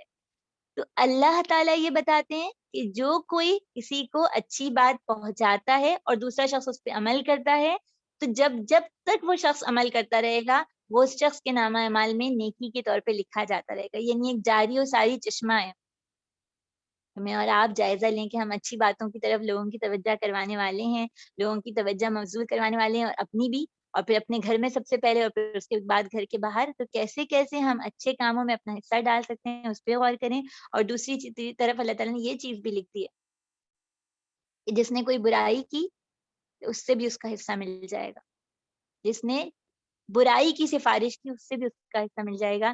تو کیا بحیثیت خاتون میں لوگوں کو برائیوں کی دعوت اور برائی کی دعوت کیسے کیسے ہو سکتی ہے؟ نیکی کی دعوت، اچھی سفارش کا مطلب یہ ہے کہ نیکی کی دعوت پہنچانا، حق کی دعوت پہنچانا، بھلائی کا اور لوگوں کو مدد پہ اکسانا. تو برائی کی دعوت میں کیا کیا شامل ہوگا اور کیا ہو سکتا ہے، اس پہ پھر مجھے اور آپ کو غور کرنا ہے. اس کے بعد ہم رکوع 10-11 کا پھر انشاءاللہ مطالعہ کر لیتے ہیں. 10-12 کا. کسی مومن کا یہ کام نہیں کہ دوسرے مسلمان کو قتل کرے، الا یہ کہ اس سے چوک ہو جائے. اور جو شخص کسی مومن کو غلطی سے قتل کر دے تو اس کا کفارہ یہ ہے کہ ایک مومن کو غلام سے آزاد کرے اور مقتول کے وارثوں کو خون بہا دے، الا یہ کہ خون بہا معاف کر دیں. لیکن اگر مسلمان مقتول کسی ایسی قوم کا تھا جس سے تمہاری دشمنی ہو تو اس کا کفارہ ایک مومن غلام آزاد کرنا ہے. وہ کسی ایسی غیر مسلم قوم کا فرد تھا جس سے تمہارا معاہدہ، تو اس کے وارثوں کو خون بہا دیا جائے گا. اور ایک مومن وہ غلام کو آزاد کرنا، اور پھر جو غلام نہ پائے وہ پے 2 مہینے کے روزے رکھے. یہ اس گناہ پر اللہ سے توبہ کرنے کا طریقہ ہے. اللہ علیم و دانا ہے. رہا وہ شخص جو کسی مومن کو جان بوجھ کر قتل کرے تو اس کی جزا جہنم ہے، جس میں وہ ہمیشہ رہے گا. اس پہ اللہ کا غضب ہے اور اس کی لعنت ہے، اور اللہ نے اس کے لیے سخت عذاب مہیا کر رکھا ہے. اے لوگوں جو ایمان لائے ہو، جب تم اللہ کی راہ میں جہاد کے لیے نکلو تو دوست اور دشمن میں تمیز کرو، اور جو تمہاری طرف سلام سے تقدیم کرے اسے نہ کہو کہ یہ مومن نہیں ہے۔ اگر تم دنیاوی فائدہ چاہتے ہو تو اللہ کے پاس تمہارے لیے بہت سے اموال غنیمت ہیں، آخر اسی حالت میں تم خود بھی تو اس سے پہلے مبتلا ہو چکے ہو، پھر اللہ نے تم پر احسان کیا، لہٰذا تحقیق سے کام کرو، جو تم کرتے ہو اللہ اس سے باخبر ہے۔ مسلمانوں میں وہ لوگ جو کسی معذوری کے بغیر گھر بیٹھے ہیں اور جو اللہ کی راہ میں جان اور مال سے جہاد کرتے ہیں، ان دونوں کی حیثیت یکساں نہیں۔ اللہ نے بیٹھنے والوں کو کہ بنسبت جان اور مال سے جہاد کرنے والوں کا درجہ بڑھا رکھا ہے، اگرچہ ہر ایک کے لیے اللہ نے بھلائی کا ہی وعدہ رکھا ہے، مگر اس کے ہاں مجاہدوں کی خدمت کا معاوضہ بیٹھنے والوں سے زیادہ ہے، اور ان کے لیے اللہ کی طرف سے بڑے درجے اور مغفرت اور رحمت ہے، اور اللہ بڑے معاف کرنے والے اور رحم فرمانے والے ہیں۔ اور جب تم لوگ سفر کے لیے نکلو تو کوئی مذائقہ نہیں اگر نماز میں اختصار کر دو، خصوصاً جب کہ تمہیں اندیشہ ہو کافر تمہیں ستائیں گے کیونکہ وہ کھلم کھلا تمہاری دشمنی پہ اترے ہیں۔ اے نبی صلی اللہ علیہ وآلہ وسلم، جب تم مسلمانوں کے درمیان ہو تو حالت جنگ میں انہیں نماز پڑھانے کھڑے ہو تو چاہیے کہ ان میں سے ایک گروہ تمہارے ساتھ کھڑا ہو اور اسلحہ لیے رہے، پھر جب وہ سجدہ کر لے تو پیچھے چلا جائے، اور دوسرا گروہ جس نے ابھی نماز نہیں پڑھی آ کر تمہارے ساتھ پڑھے اور وہ بھی چوکنا رہے اور اپنا اسلحہ لیے رہے، کیونکہ کفار اس طاق میں ہے کہ تم اپنے ہتھیاروں اپنے سامان کی طرف سے ذرا غافل ہو، وہ تم پہ اخبارگی ٹوٹ پڑے، البتہ اگر تم بارش کی طرف سے تکلیف محسوس کرو یا بیمار ہو تو اسلحہ رکھ دینے میں کوئی مذائقہ نہیں، مگر پھر بھی چوکنے رہو، یقین رکھو کہ اللہ نے کافروں کے لیے رسوا کن عذاب مہیا کر رکھا ہے۔ پھر جب تم نماز سے فارغ ہو جاؤ تو کھڑے اور بیٹھے اور لیٹے اور ہر حال میں اللہ کو یاد کرتے رہو، اور جب اطمینان نصیب ہو جائے تو پوری نماز پڑھو۔ نماز در حقیقت ایسا فرض ہے جو پابندی وقت کے ساتھ اہل ایمان پر لازم کیا گیا ہے، اور اس گروہ کے تعاقب میں کمزوری نہ دکھاؤ، اگر تم تکلیف اٹھا رہے ہو تمہاری طرح وہ بھی تکلیف اٹھا رہے ہیں، تم اللہ سے اس چیز کے امیدوار ہو جس کے وہ امیدوار نہیں۔ اللہ سب کو جانتے ہیں اور وہ حکیم اور دانا ہے۔ یہاں پہ ہمارے پاس جو چیز آتی ہے وہ ایک تو یہ ہے کہ دیکھیے اس کے اندر جو اللہ تعالیٰ نے میرے اور سامنے آپ کے بات رکھی کہ اگر کسی نے سلام کیا ہے تو اس کے بعد، یعنی یہ واقعہ اس کے پس منظر میں موجود ہے کہ صحابہ کسی کی جماعت ایک گئی تھی اور وہاں پہ کچھ لوگوں نے ان کو دیکھ کے سلام کیا، صحابہ کو گمان ہوا کہ انہوں نے صرف منہ سے کہہ دیا ہے اور یہ دل سے ایمان نہیں لائے، انہوں نے ان کو ختم کیا، اور اس کے بعد جب نبی کریم صلی اللہ علیہ وآلہ وسلم کو یہ خبر پہنچتی ہے تو بہت، یعنی کہا جاتا ہے کہ ان کا چہرہ سرخ ہو گیا تھا اور بار بار کہتے تھے کیا تم نے دل چیر کے دیکھا ہے، یا تم نے دل چیر کے دیکھا تھا کہ وہ منہ سے سلام کر رہے تھے یا کلمہ پڑھ رہے تھے، کلمہ پڑھنے کی خامی بات تھی یہاں پہ، یا وہ واقعی دل سے، یعنی دل میں تھا ان کے، یا وہ اوپر سے ظاہری پریٹینڈ کر رہے تھے کہ تم نے اس کو چیک کیسے کیا۔ یہاں میرا اور آپ کا ورکنگ پوائنٹ کیا ہوگا کہ اس وقت بعض دفعہ ایسا ہوتا ہے کہ ہم اتنا زیادہ یعنی ہم اپنے لیے تو بہت گنجائشیں چھوڑتے ہیں، دوسرے کے لیے ہم فتوے دینے میں بہت ماہر ہوتے ہیں، اور ہم یہ سمجھتے ہیں کہ ہمیں یہ حق حاصل ہے کہ ہم بتائیں کہ کون صحیح اور کون غلط ہے۔ اگر کوئی شخص بنیادی اسلامی تعلیمات، یعنی اس میں اللہ پر ایمان، رسول اکرم صلی اللہ علیہ وآلہ وسلم پر ایمانیات کے لحاظ سے ہمارے سامنے کہتا ہے کہ مسلمانیاں تو سلام کی بات اللہ تعالیٰ نے میرے اور آپ کے سامنے رکھی ہے، تو پھر مجھے اور آپ کو یہ حق حاصل نہیں ہے کہ ہم اس کے بارے میں کفر کے فتوے دے سکیں۔ پھر اسی طرح جو دوسری چیز اس میں جڑی ہوئی تھی وہ بلا تحقیق بات پھیلانا ہے۔ ہمیں یہ چیز دیکھنی ہوگی اس سوشل میڈیا کے دور میں، مجھے اگر ایک کال آ جائے کسی بھی حوالے سے، کوئی خبر مجھے مل جائے کسی کے، میری بہت اچھی پکی دوست کے حوالے سے مل جائے، تو اس کو فوراً دوسروں تک پہنچانا اور پھیلانا، اس سے صرف اور صرف گھبراہٹیں اور پریشانیاں جنم دیتی ہیں۔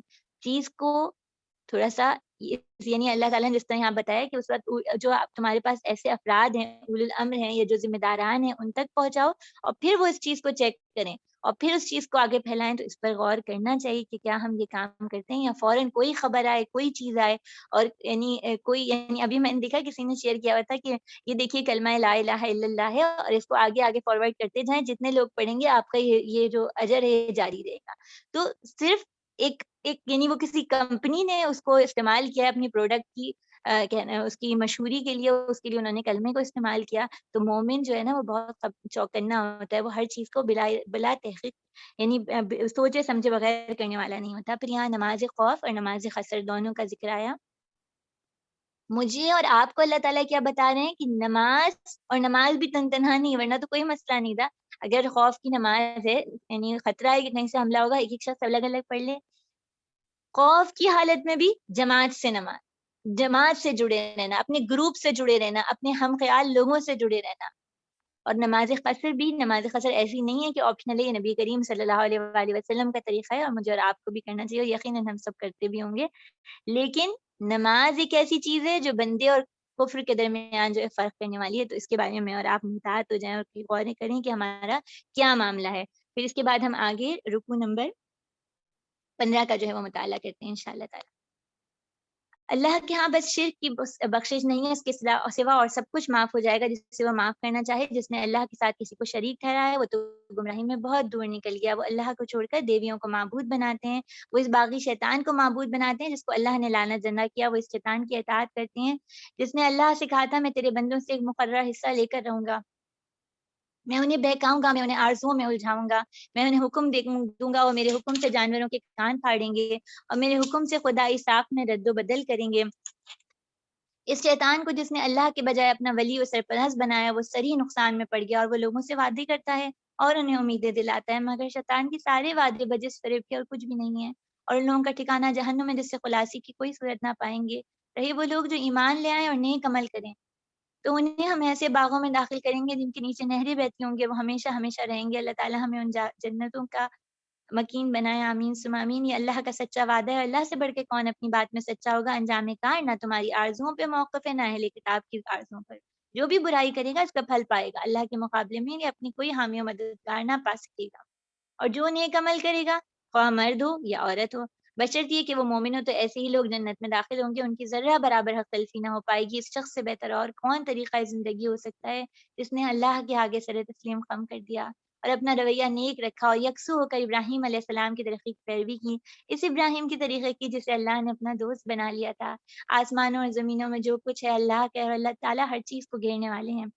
پیاری بہنوں، یہاں پہ جو خصوصیت کے ساتھ جو رویہ ہمارے سامنے اللہ تعالیٰ رکھتے ہیں وہ اس شیطان کا رکھتے ہیں جو انسان کا ازلی اور ابدی دشمن ہے، جو باقاعدہ اللہ تعالیٰ سے کیا کہہ رہا ہے کہ میں تیرے نیک بندوں میں حصہ لوں گا. اور سورہ ابراہیم میں بھی اس کے بارے میں آئے گا کہ ابھی تو وہ یہ سب کہہ رہے ہیں، قیامت کے دن کہے گا کہ بالکل بری ہو کے کھڑا ہو جائے گا کہ میں نے تو ان کو کچھ بھی نہیں کہا، مجھے ملامت نہیں کرو، تم خود اپنے آپ کو ملامت کرو. تو یہ شیطان جو ہمیشہ سے انسان کا دشمن ہے وہ کیا کہہ رہا ہے، وہ اللہ تعالیٰ سے کچھ وعدے کر رہا ہے، کہہ رہا ہے میں یہ کام ضرور کروں گا.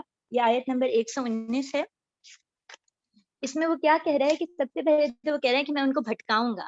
یعنی بٹ یہ جو اس کا سب سے بڑا جو کہنا چاہیے شیطان کا ہتھ کنڈا ہے وہ کیا ہے کہ جو میرا اور آپ کا مقصد حیات ہے، تو سورہ بقرہ سے لے کر ابھی تک اللہ تعالیٰ مجھے اور آپ کو بار بار بتا رہے ہیں وہ یہی ہے نا کہ خود بھی اللہ کے دین سے جڑ جانا، خود بھی اللہ کو رب مان لینا، اور پوری زندگی کے ہر رخ ہر پہلو پہ اللہ کو رب مان کے اس کے مطابق زندگی کو چینج کر لینا. اور یہیں تک نہیں بلکہ اس بات کو اپنے اطراف میں ہر جگہ کوشش کرنا کہ یہ پھیل جائے کہ اللہ ہی رب ہے اور اللہ کا بتایا ہوا طریقہ ہی درست ہے. شیطان کہہ رہا ہے سب سے پہلے تو میں یہی جو مقصد حیات ہے اس کو بھلا دوں گا.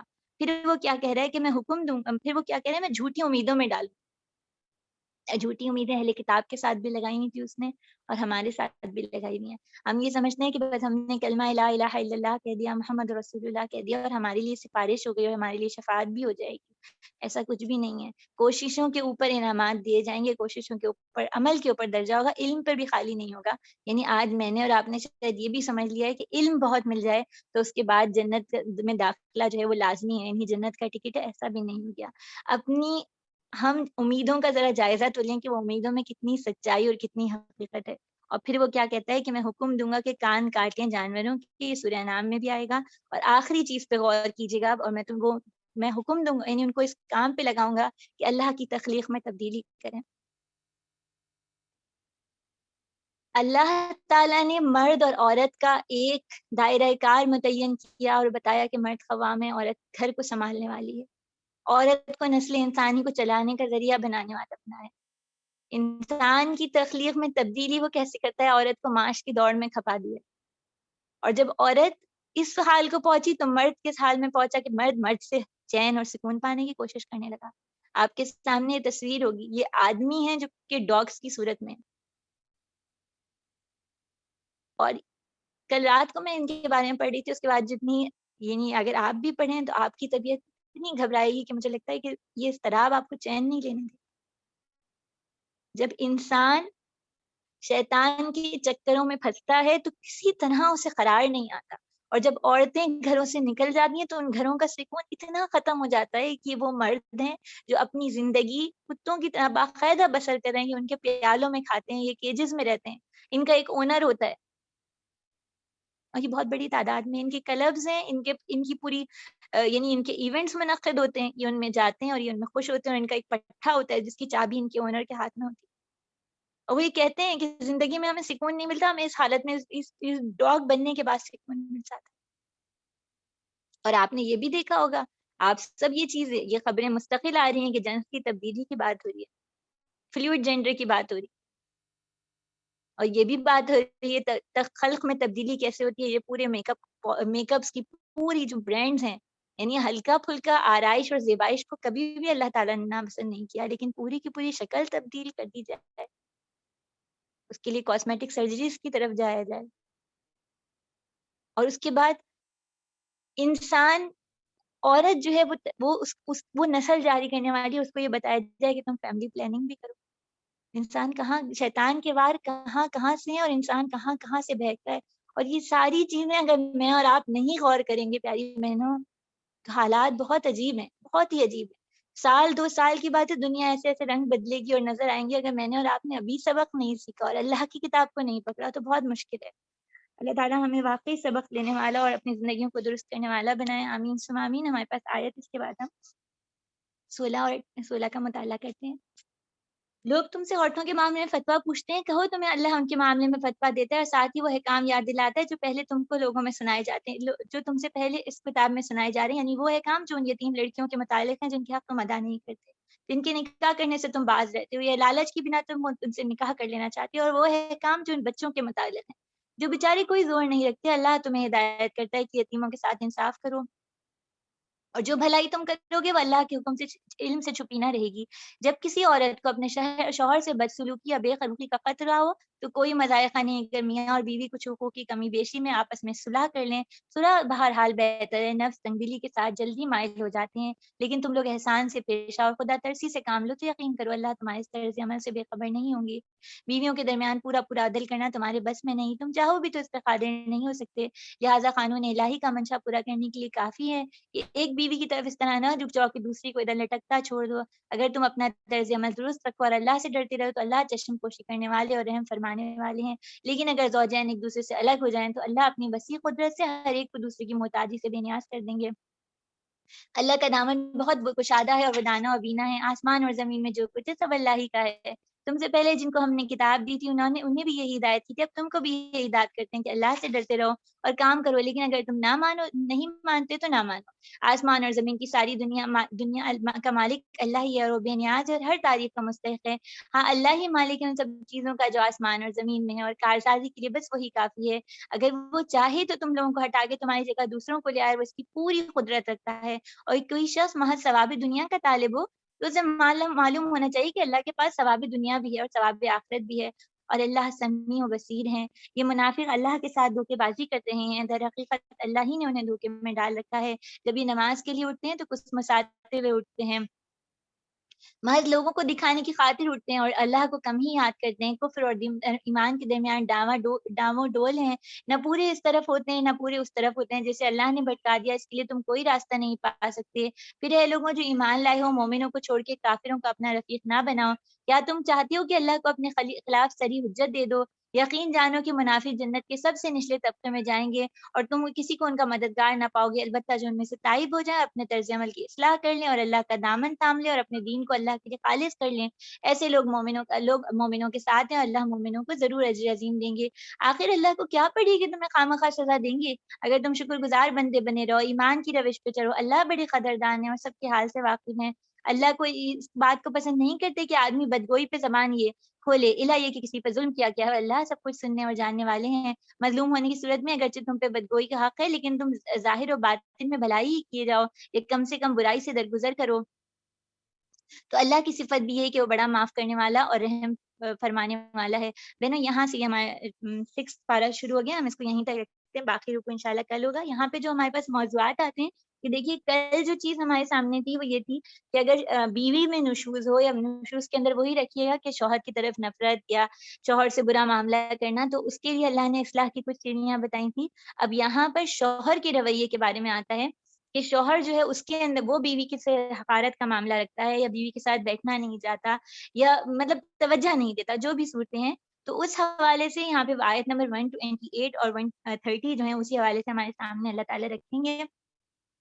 پہلی چیز جو اللہ تعالیٰ اس میں بتا رہے ہیں آیت نمبر 128 میں, وہ یہ بتا رہے ہیں کہ اگر ایسا معاملہ ہو تو دو صورتیں, یا تو یہ کہ علیحدگی ہو جائے میاں بیوی کے درمیان, یعنی شوہر پسند نہیں کر رہا, بیوی کے ساتھ بے رخی برت رہا ہے, اس کو تکلیف پہنچا رہا ہے, ہاں اس میں نان نفقہ تو اس کو دینا ہے, وہ اس میں بھی کمی کر رہا ہے تو وہ بھی چیز آ جائے گی. ایک ہے کہ جدائی ہو جائے, علیحدگی ہو جائے. دوسری چیز یہ ہے کہ بیوی کہے کہ ٹھیک ہے میں اسی شوہر کے ساتھ رہوں لیکن میرے جو حقوق ہیں یا جو میری جیسے مہر میں کمی کر دوں یا کسی اور حق میں کمی کر دوں تاکہ میرا اس کے ساتھ گزر ہو جائے اور میرا گھر نہ ٹوٹے. اور گھر نہ ٹوٹنے کے پیچھے اس کے ذہن میں بہت ساری چیزیں یعنی ہو سکتی ہیں اور ہونا بھی درست ہے, کیونکہ اللہ تعالیٰ یہاں پہ جو چیز لکھ رہے ہیں وصلح خیر اور صلح بہتر ہے, یعنی اللہ کو بھی یہ چیز پسند ہے کہ وہ اپنی شرائط میں کچھ کمی لے آئے اور اس شوہر کے ساتھ جو ہے وہ رہ لے. اور اس کے بارے میں یہ بھی ہے کہ بہت امکان ہے کہ وہ اللہ کا حکم مانتے ہوئے اپنے اس میں کچھ کمی کرتی ہے, ان شرائط میں کمی کرتی ہے, تو اللہ تعالیٰ اس مرد کے دل میں اس کے لیے محبت اور کچھ ہمدردی پیدا کر دیں اور وہ واپس اصلاح کی طرف آ جائے. ایک راستہ اللہ تعالیٰ مسلمان خواتین کو یہ بتا رہے ہیں. دوسری چیز اس میں ہے, یعنی اور پھر اس میں غور کیجیے گا کہ بعض دفعہ یہ ایسا ہوتا ہے کہ یہ سمجھا جاتا ہے کہ اگر جدائی ہو گئی یا میاں بیوی کی طلاق ہو گئی, شوہر بہت برا معاملہ رکھ رہا ہے اور کسی طرح معاملات سمٹ نہیں رہے ہیں, نبھ نہیں رہے, تو یہ لگتا ہے کہ اگر طلاق ہو گئی تو کیا ہو جائے گا. یعنی انسان یہ سمجھتا ہے کہ ساری چیزیں اور ساری کوششیں میرے ہاتھ میں ہیں اور میں ہی ان چیزوں کو درست کر سکتا ہوں. اللہ تعالیٰ یہاں پہ کیا بتا رہے ہیں, یہاں ان دو آیتوں کے فوراً بعد للہ ما فی السماوات و ما فی الارض کی آیت تھی, اور دوبارہ تھی ان دو دفعہ ان آیت کو دیکھیے گا وللہ ما فی السماوات و ما فی الارض وکفی باللہ وکیلا, اور کافی ہے اللہ وکیل ہونے کے لیے, کارساز ہونے کے لیے, مددگار ہونے کے لیے. اگر میاں اور بیوی کے درمیان کسی صورت میں بھی موافقت نہیں ہو رہی آپس میں, جس طرح کی آئیڈیل مسلم گھرانہ ہے وہ نہیں بن پا رہا, اب اس سے بہتر کہ وہ ہر وقت لڑتے رہیں اور وہ گھرانہ پورے معاشرے کے لیے, کیونکہ جس خاندان میں ایک گھر ایسا ہوتا ہے جہاں مستقل لڑائی جھگڑے اور فساد اور ایک دوسرے کے اوپر الزام تراشیاں چل رہی ہوتی ہیں, تو وہ پورا کا پورا خاندان متاثر ہو رہا ہوتا ہے. صرف یہ نہیں ہوتا کہ وہ سنگل یونٹ ڈیمیج ہو رہا ہو, بہت سارے لوگ اس کے ساتھ ساتھ متاثر ہوتے ہیں. اللہ تعالیٰ کہہ رہے ہیں اگر نہیں ہو رہا تو ٹھیک ہے تم دونوں ایک دوسرے سے جدا ہو جاؤ, اور جدائی کے بعد بھی اس پہ نہیں گھبراؤ کہ اب کیا ہوگا. اللہ کے پاس بہت للہ آسمان اور زمین اللہ کے پاس ہے, تو اللہ تعالیٰ کیا کریں کل من سعتی ہی, اللہ تعالیٰ دونوں کو جو ہے وہ غنی کر دیں گے, اپنی وسعت کے ساتھ ان کے لیے کافی ہو جائیں گے. یہاں اللہ تعالیٰ یہ بتا رہے ہیں کہ انسانوں کو انسانوں کے بجائے اصل میں اللہ کے اوپر توکل ہونا چاہیے, اور یہ آداب جدائی بھی ہیں. سورہ نساء میں آپ نے بتدریج دیکھا ہوگا, یعنی یہ بھی آیا کہ اگر بیویوں کو چھوڑ دو تو ان کو اگر تم نے پہاڑ بھر بھی سونا یا کوئی مال دیا ہے تو وہ ان سے واپس نہ لو. اور کتنی اس میں یعنی آیت کے اندر نرمی تھی نا کہ تم نے ان کے ساتھ ایک وقت گزارا, آپ کیسے ان سے کچھ چھینتے ہو. اور جدائی کرتے ہوئے بھی, جدا ہوتے ہوئے بھی اچھی بات کرو, صلح کا معاملہ کرو. اور صلح خیر میں یہ بھی یہاں پہ بھی اگر لے آئیں کہ اگر جدائی ہو رہی ہے تو آپس میں نفرتوں کے ساتھ عداوتوں کے ساتھ جدائی نہ ہو. پھر ہم آج اپنے معاشرے کا دیکھیں کہ اگر کبھی ایسا ہو جائے کہ کہیں خلا یا طلاق کا معاملہ آتا ہے تو وہ خاندانوں کے دل کیسے پھٹتے ہیں اور کیسے ان میں نفرتیں یعنی نسلوں در نسلوں چلتی ہیں. اور بتایا جاتا ہے اگر اس میں درمیان میں بچے بھی ہوں تو بچے اس نفرتوں کی وجہ سے ان کس طرح کے مزاج اور کس شخصیت کے بنتے ہیں. اللہ تعالیٰ کو یہ چیز نہیں پسند. اللہ تعالیٰ مجھے اور آپ کو بہت معتدل رویہ سکھا رہے ہیں. پھر یہاں پہ ان آیات 142, 143, 145 میں اور سورہ نساء میں اور بھی کئی مقامات پہ منافقین کا ذکر آیا تھا. منافقین جو ہیں وہ دو منہ والے ہوتے ہیں نا, یعنی اور منافقین جب اطاعت رسول صلی اللہ علیہ وآلہ وسلم کی آیات آئیں کہ وہاں پہ بھی منافقین کی طرف اشارہ تھا, کیونکہ منافق کے اوپر سب سے بھاری چیز نبی کریم صلی اللہ علیہ وآلہ وسلم کی اطاعت کرنا ہوتی ہے. ان کا مسئلہ جو یہاں پر اللہ تعالیٰ نے رکھا ہے نا, ان کا مسئلہ یہ کہیں سے برے نہیں بننا چاہتے. جب انسان کوئی ایک لائن کو چوز کرے گا, کسی ایک راستے پہ چلنا پڑے گا تو دوسرے کو تو چھوڑنا پڑے گا ہی نا. آپ ہائی وے پہ جا رہی ہوں, ایک رائٹ اس پہ جا رہی ہوگی, ایک واپسی پہ جانے والی ہوگی, ایک جو ہے وہ سیدھے راستے پہ جا رہی ہے, ایک ریٹرن کرنے والی روڈ ہوگی. ایسا کوئی شخص ہو جو دونوں پہ چلنا چاہے تو وہ کیا کرے گا؟ وہ اپنے لیے مصیبت کا سبب بن جائے گا، یعنی وہ کبھی سیدھا چلتا ہوگا پھر مڑے گا، اور نہ صرف وہ خود مڑے گا، دوسرے لوگوں کو بھی چکرائے گا۔ اللہ تعالیٰ کہتے ہیں اگر ایک راہ چوز کر لی، اسلام کو اپنے لیے پسند کر لیا، تو پھر اللہ کے لیے فرما بردار ہو کے اسی طریقے سے چلنا ہے جیسے اللہ نے بتایا اور رسول اکرم صلی اللہ علیہ وآلہ وسلم نے بتایا۔ اور اگر اسلام کو چھوڑنے کا ارادہ ہے تو راستہ کھلا ہوا ہے، پھر سیدھا راستہ وہ دوسری طرف کا لے لو۔ لیکن یہ کیا ہے، یہ چاہتے ہیں ہم اس طرف بھی جائیں، پھر یعنی ایک جانے والی روڈ ہے اس پہ بھی چلیں اور واپس آنے والی روڈ پہ بھی چلیں۔ تو اللہ تعالیٰ کیا بتا رہے ہیں، ان کی جو وہ ہے، اور یہ کیا کرتے ہیں، ان کے بارے میں جیسے ایک اس آیت میں یہ بھی آیا کہ وہ ہجرت کے لیے تیار نہیں ہوتے۔ اور ہجرت جہاں تک اس حساب سے بھی ہجرت، یعنی جس بستی میں آباد ہے اگر وہاں پہ اللہ کا حکم نہیں مانا جا رہا اور اس بستی کو چھوڑنا، اور ہجرت میں جیسے نبی کریم صلی اللہ علیہ وسلم کی وہ حدیث ذہن میں ہوگی، گناہوں کو چھوڑنا بھی ہجرت میں ہے نا، تو یہ گناہوں کو چھوڑنے پہ بھی نہیں تیار۔ تو پھر میں اور آپ بھی سوچیں نا، کہیں ہم بھی جیسے یہاں پہ مذبذبین بین ذالک خود ادھر کے بھی ہیں ادھر کے بھی ہیں، تو کیا میں اور آپ بھی تو ایسے ہی نہیں ہیں؟ کہیں ایسا تو نہیں ہم دنیا کو بھی پورا کا پورا لینا چاہ رہے ہیں، دنیا کے مزے، دنیا کے چقارے بھی پوری طرح مل جائیں، اور آخرت میں بھی ہماری دعا ہے کہ جنت الفردوس مل جائے۔ یہاں مجھے اور آپ کو اپنی اصلاح کی ضرورت ہے۔ نبی کریم صلی اللہ علیہ وآلہ وسلم سے یہ حدیث ہمیں ملتی ہے کہ 4 عادتیں جس کسی میں ہوں تو وہ خالص منافق ہے، اور جس کسی میں ان چاروں میں سے ایک عادت ہو تو وہ بھی نفاق پہ ہے، جب تک کہ اسے نہ چھوڑ دے۔ اور وہ کیا ہیں؟ جب اسے امین بنایا جائے، امانت میں خیانت کرے، اور جب بات کرے تو جھوٹ بولے، اور جب کسی سے عہد کرے تو اسے پورا نہ کرے، اور جب کسی سے لڑے تو گالیوں پر اتر آئے۔ تو یہ کہنا چاہیے ایک طرح سے جیسے چیک لسٹ ہوتی ہے نا سمٹمز کی، یہ سمٹمز اللہ تعالیٰ نے ہمیں پہنچا دیے ہیں، اس میں ہم اپنا جائزہ لیں، اور یہیں پہ اللہ تعالیٰ اسی آیت کے فوراً بعد اصلاح کا روی چیز بھی بتا دیتے ہیں، مایوس نہیں ہونے دیتے، مجھے اور آپ میرے اور آپ کے لیے آسانیوں کا معاملہ رکھتے ہیں۔ اللہ تعالیٰ کہتے ہیں کہ اگر وہ توبہ کر لیں اور اصلاح کر لیں، یعنی جو غلط رویہ تھا، یعنی اگر وہ دونوں راستوں کو چوز کر رہے تھے، ایک راستہ چوز کر کے اس کے اوپر چلنے والے بن جائیں، اور اعتصام باللہ کا لفظ آیا تھا، اللہ کو مضبوطی سے تھام لیں۔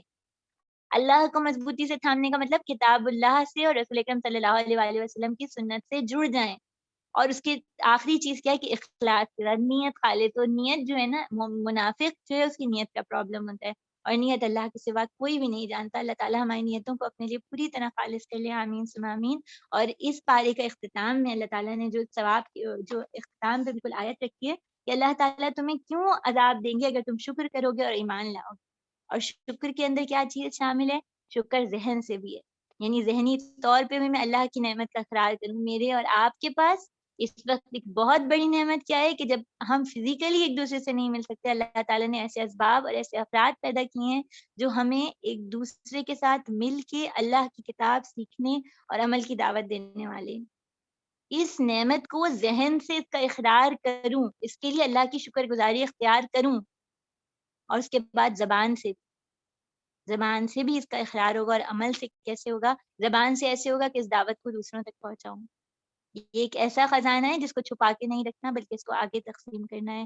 اور عمل سے کیسے ہوگا کہ جو کچھ میں اس میں سیکھتی جاؤں اور جو کچھ میں اس سے پڑھتی جاؤں، وہ میں اپنی زندگی میں اس کو نافذ کرتی جاؤں، اس کو اس کے مطابق اپنی زندگیوں کو سنوارتی جاؤں، اور ہر نعمت کے ساتھ یہ، یعنی نعمت کا جب اپنے اعضاء سے حق کیا ہوگا کہ اس کو اسی راستے میں استعمال کرنا ہے جیسا کہ اللہ تعالیٰ نے حکم دیا ہے۔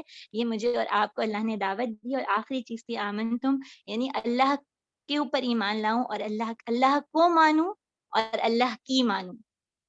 بعض دفعہ ہم اسی سیڑھی پہ اٹک جاتے ہیں کہ اللہ کو تو مان لیا کہ وہ میرے رب ہیں، لیکن اللہ کی ماننے میں مشکل ہو جاتی ہے۔ تو بس اس چیز کی ہم اصلاح کریں، اللہ تعالیٰ ان سب کاموں کو ہمارے لیے آسان کر دیں، اللہ تعالیٰ ہمیں اس نعمت کا حق ادا کرنے والا بنائے، اللہ تعالیٰ ہماری زندگیوں میں برکت عطا فرمائے، اور ہمیں ہماری صحتوں کے معاملات کو درست کر دیں، اور تمام بہنیں جو یہاں پہ موجود ہیں ان کے ساتھ جو مسائل ہیں اللہ تعالیٰ ان کے حامی و وکیل ہو جائیں، اپنی خصوصی رحمتوں کا معاملہ رکھیں، آمین ثم آمین۔ جزاک اللہ خیرا کثیرا۔ بہنوں کفارہ مزید پڑھ لیتے ہیں۔ سبحانک اللہم و بحمدک، اشہد ان لا الہ الا انت، استغفرک واتوب الیک۔ اے اللہ آپ اپنی تمام تعریفوں سمیت پاک ہیں، ہم گواہی دیتے ہیں آپ کے سوا کوئی معبود نہیں، آپ ہی کی طرف رجوع کرتے ہیں اور آپ ہی سے معافی مانگتے ہیں، آمین یا رب العالمین۔ السلام علیکم و رحمۃ اللہ وبرکاتہ۔